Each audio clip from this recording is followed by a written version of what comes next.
Hello, கேட்குதாப்பா? Hello Nakkeera, உனக்கு தான். நக்கீரன் கோபால், உனக்கு தான்ப்பா இந்த பதிவு.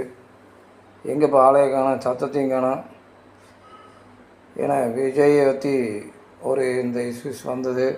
கரூரை பற்றி விடி பேசிகிட்டு இருந்தீங்க. எந்த வீடியோ திறந்தாலும் அவரை பற்றி வன்மத்தை ரொம்ப அதிகமாக கக்குனது யாருன்னு பார்த்தா நக்கீரனாக தான் இருக்கும். ஏன்னா அநீதிக்கு குரல் கொடுக்குறவர் எங்கேயே ஆளையே காணோம். இப்போ கோவையில் நடந்த மாணவிக்கு நடந்த விஷயத்த கேள்விப்பட்டீங்களா இல்லையா? இல்லை அந்த வீடியோ உங்களுக்கு கண்ணுக்கு தெரியலையா? தமிழ்நாடு போலீஸு நீ கக்கிறதுக்குள்ளேயே தமிழ்நாடு போலீஸ் அவர்கள் உடனடியாக கண்டுபிடிச்சி 3 நாயையும் காலையே சுட்டு பிடிச்சிட்டாங்க. இந்த தகவல் உனக்கு தெரிவிக்கிறதுக்காக தான் நான் சொல்ல வந்தேன். இந்த பதிவு அதுக்காக தான், தெரிஞ்சுக்கப்பா. ஏன்னா இந்த மாதிரி நியூஸ்லாம் தமிழ்நாட்டில் நடந்துகிட்ருக்குது. ஏன்னா கரூர் நடந்தது ஒரு அசம்பாவிதங்கிறத கூட புரிஞ்சிக்காமல் நீ விஜய் மேலே வன்மத்தை கக்குன. இந்த மாதிரி விஷயத்துக்கு கொஞ்சம் குரல் கொடுப்பா.